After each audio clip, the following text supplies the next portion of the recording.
মক্কার কাফেররা আমার নবীকে বসতে দেয় নাই, দাঁড়াতে দেয় নাই, খাইতে দেয় নাই, চলতে দেয় নাই, হাঁটতে দেয় নাই, উঠতে দেয় নাই, বসতে দেয় নাই। নিজের মায়ের বাড়ি থেকে বের করে দিয়েছে, নিজের বাবার ঘর থেকে বের করে দিয়েছে। অথচ আমার নবী মক্কা বিজয়ের দিন 10,000 সাহাবা নিয়ে যখন মক্কায় প্রবেশ করছেন, আমার নবীর কাছে অল কাইন্ড অফ পাওয়ার্স ছিল, আমার নবীর কাছে অল কাইন্ড অফ সোলজার্স ছিল। নবীজি ডানে বামে খালিদ বিন ওয়ালিদের মতো বীর ছিলেন, যিনি একা 10,000কে কোপায় ফেলতে পারে।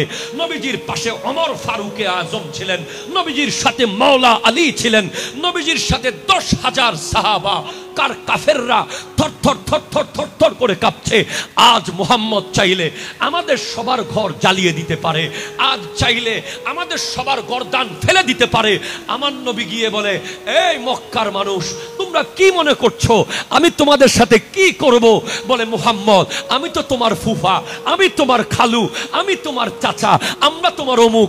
সবাই এখন আত্মীয়তা দেখাচ্ছে। আমার নবী বলছেন, আমি তোমাদেরকে সাধারণ ক্ষমা ঘোষণা করে দিলাম। কেন? We deserve your punishment.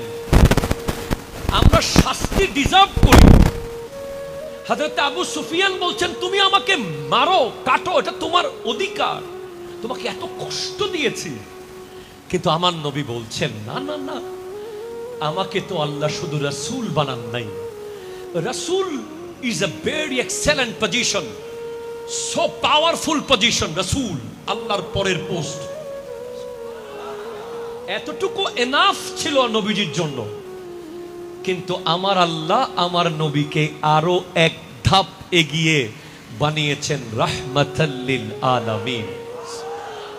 শুনে অবাক হবেন, দক্ষিণ আফ্রিকার কৃষ্ণাঙ্গ প্রেসিডেন্ট নেলসন ম্যান্ডেলা, উনি জেলখানা থেকে প্রায় 20 বছর পর বাইরে এসে হওয়ার পরে উনি রাষ্ট্রপতি হয়েছে।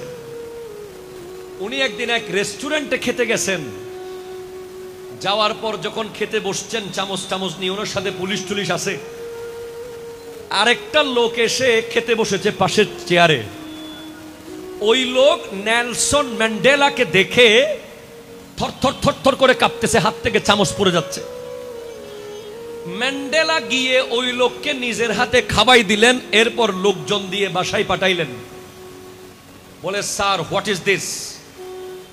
Why you did such kind of kindness? Who is he? কেন আপনি তাকে এত মোহাব্বত করলেন? সে কে? বলে, সে হচ্ছে জেলখানার জেলার। আমি যখন জেলখানায় ছিলাম, এই ব্যক্তির কাছে আমি পানি চাইতাম, সে প্রতিদিন আমার মুখে প্রস্রাব করে দিত। আমি পানি চাইলে সে প্রস্রাব করত আমার মুখে। সেইভাবে সে আমাকে কষ্ট দিয়েছিল। তো আজকে আমি প্রেসিডেন্ট, তাকে আমি যা ইচ্ছা তা করতে পারি। সেই জন্য সে ভয়ে তরতর করে কাঁপছে। কিন্তু আমি করব না তাকে কিছু, কারণ আমি যে তাকে ক্ষমা করে দিলাম, গোটা পৃথিবী কিয়ামত পর্যন্ত, পৃথিবী যতদিন থাকবে, আমি ম্যান্ডেলাকে আদর্শ মানবে যে একজন মানুষকে জেলখানায় প্রতিদিন যে প্রস্রাব করেছে, তাকে 1 সেকেন্ডে ক্ষমা করে দিয়েছে। মারহাবা বলেন। আপনি যদি আল্লাহর প্রিয় হতে চান, আল্লাহর প্রিয়, দুনিয়ার না, আপনার মধ্যে প্রথম বৈশিষ্ট্য থাকতে হবে ক্ষমাশীল। ক্ষমা আপনাকে করতে হবে। রিকশাওয়ালাকে ঠাস করে চর মেরে দিলেন, সিএনজি ওয়ালাকে ধপ করে গলা ধাক্কা দিয়ে ফেলে দিলেন, আপনার অফিসের, আপনার দোকানের ছোট কর্মচারীকে কথায় কথায় মা বাপ ধরে গালি, আপনার হোটেলের মেসিয়ারকে কথায় কথায় লাঠি দিয়ে বাড়ি, আপনার অধস্তন যারা কাজ করে তাদেরকে কথায় কথায় তুই তুকারি। না না না, হ্যাঁ, আপনি শাসন করবেন, 1 বার 2 বার 3 বার আপনি শাসন করবেন। এখন আমরা মনে করি যে সোয়ারের বদলে লাঠি দিতে পারলে আমি বোধহয় জিতে গেছি। কথা বলো, ঠিক কিনা কথা বলো।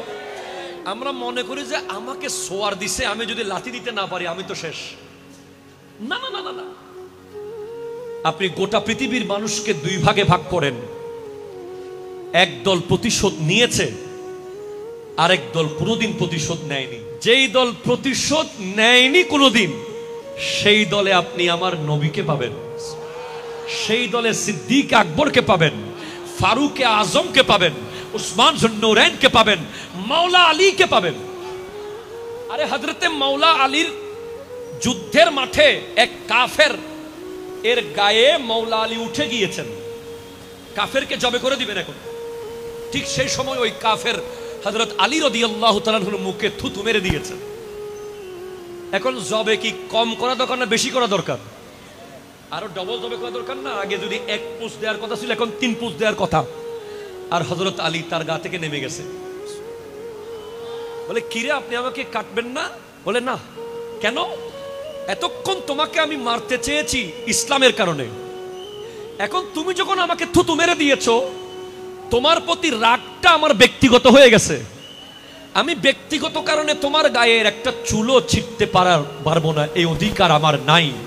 এটা দেখে সাথে সাথে ওই কাফের বলছে, আমাকে এখন কালিমা পড়িয়ে দেন, আমি এখন মুসলমান হয়ে যাব।